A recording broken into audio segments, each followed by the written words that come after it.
అక్కడ చూడు, అక్కడ హలో చాలా మీ అందరికి వినిపిస్తుందా? గుడ్. So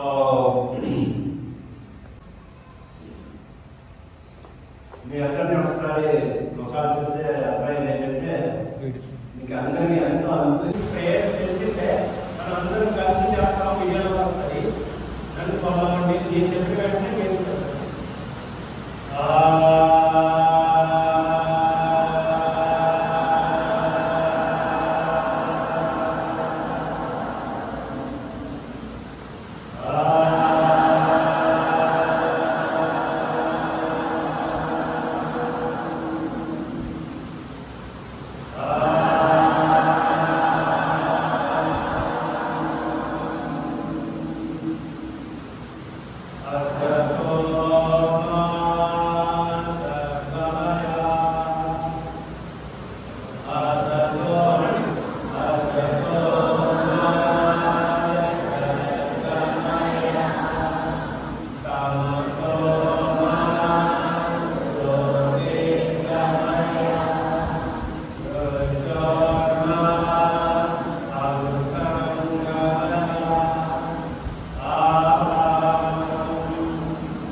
okay. సో ఇప్పుడు సో మీకు ఎక్కువ తెలుగులో మాట్లాడితే బాగుందా, ఎంగ్రామ్లో ఇంగ్లీష్లో మాట్లాడితే బాగుందా? తెలుగు అందరూ కంఫర్టబుల్లా? ఓకే. అప్పుడు ఇంగ్లీష్ వస్తుంది, అప్పుడు తెలుగు వస్తుంది. ఇంగ్లీష్ కంఫర్టబుల్లా? ఎంతమందికి ఇంగ్లీష్ ఫాలో అవ్వాలని ఇంగ్లీష్ లో మాట్లాడితే అర్థమయ్యేదో అర్థమది సిగ్గుపడకండి. కానీ అంతా ఇంగ్లీష్ లో చదివితే చాలా కష్టపడతారు. అందులో ఓకేనా ఇంగ్లీష్ కూడా? Okay, very good. So fundamental గా నేను ఎక్కువ మీతో మాట్లాడడానికి ప్రయత్నం చేస్తాను, మీరు నాతో మాట్లాడడానికి ప్రయత్నం చేయాలి. ఎవరికైనా సరే మాట్లాడాలనిపిస్తే చెయ్యొద్దని నేను మీతో మాట్లాడిస్తాను. ఓకేనా? ఎవరైనా ఉత్సాహంగా ముందుగా యోగా అంటే ఏంటని చెప్పడానికి ఎవరైనా ముందుకు వస్తారా? హలో, నేనే నాకు ఎవరికైనా ఉత్సాహంగా ఉంది, నేను యోగా గురించి ఏంటని చెప్తానంటే రండి. ముందు మీరే తెలియదు యోగా అంటే ఏంటి? యోగా అంటే ఇలా అదే యోగా. యోగా అంటే ఏ అనుభవాలు మీరు ఎలాగైతే ఉండదు, మీరు నాతో పాటు ఇంటరాక్షన్ ఉంటేనే. మీరు ఇంటరాక్ట్ అవ్వకపోతే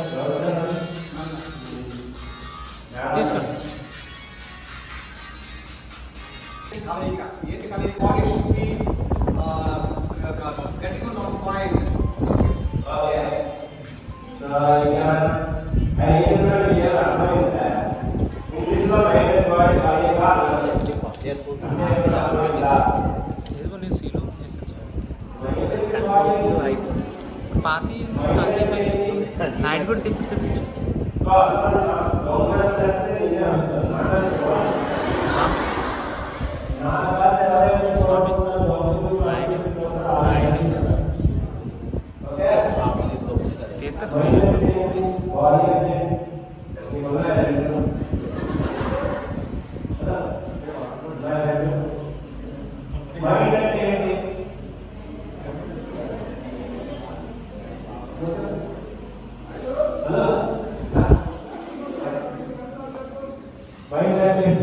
మైండ్ అంటే తెలుగులో మనస్. అదే మనస్సు అంటే నీకుందా మనసు? ఉందా? ఏంటి మనసు అంటే?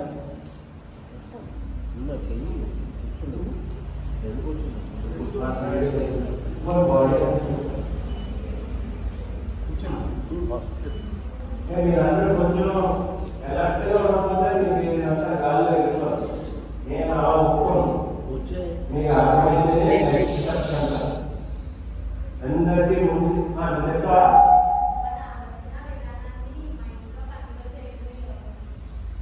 అబ్బో ఆలోచన విధానాన్ని కంట్రోల్ చేయడాన్ని యోగా అంటారు.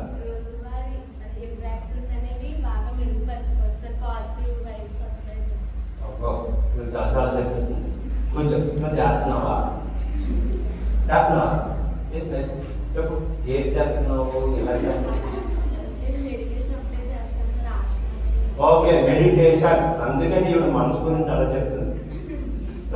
మెడిటేషన్ అనేది ఎక్కువ మనసుకు సంబంధించింది కాబట్టి మెడిటేషన్ గురించి నువ్వు చెప్తున్నావు. ఓకేనా?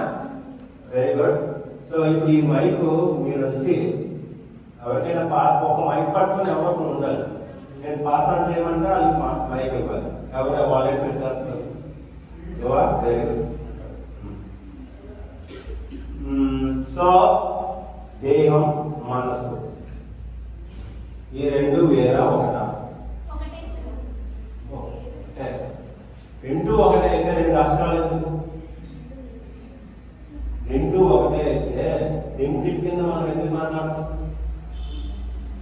మనం ఏమనుకుంటున్నామంటే మనసు దేహం ఒకటి అనుకుంటున్నాం, కానీ అది తెలుసుకోవడానికే మనం యోగా చేసిన తర్వాత రెండు వేరే తెలుస్తాయి. రెండు వేరే విధంగా ఒకదానికి ఒకటి వ్యతిరేకంగా పనిచేస్తున్నాయని మీకు అర్థం. ఫర్ ఎగ్జాంపుల్, ఉదయాన్నే అందరూ రాత్రి పడుకున్నప్పుడు వేగం లేచి చదువుకోవాలని అనుకుంటారు. ఎంతమంది ఆనందలాగా ఎక్కాలి?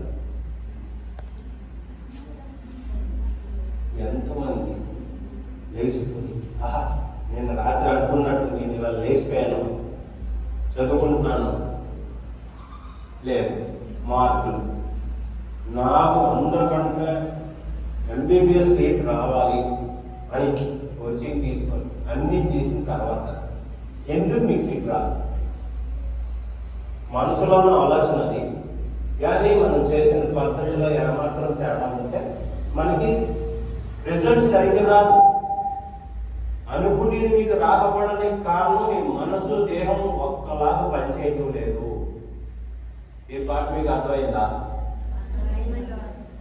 అందుకని మీరు అందరూ అనుకునేది సాధించడానికి మీరు ఫస్ట్ యోగా నేర్చుకోండి. మీ దేహాన్ని మనసుకి ఇప్పుడు అయితే కొంత లేదు. మనసులో ఎన్నో ఆలోచిస్తారు, ఎన్నో కోరికలు కోరుకుంటారు, ఏదో ఊహించుకుంటారు, అంతా సినిమా చూసేస్తారు. నిజ జీవితంలోకి వచ్చేటప్పటికి సినిమాలా మిగిలిపోతుంది. ఎందుకు అలా అవుతుంది? కానీ సాధించిన వాళ్ళ సంగతి ఏంటి? ఎలా సాధిస్తారు అంటే వాళ్ళకి తెలుసో తెలియకో మనసుకి దేహానికి ఏకాగ్రత ఉంది.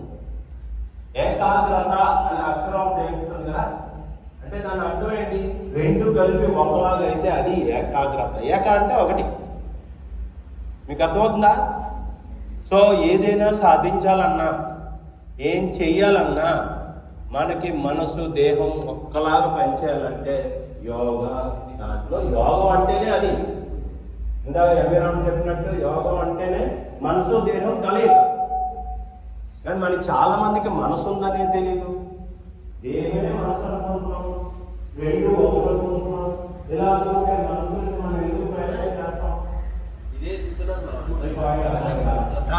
అర్థం అవ్వకపోతే చెప్పండి,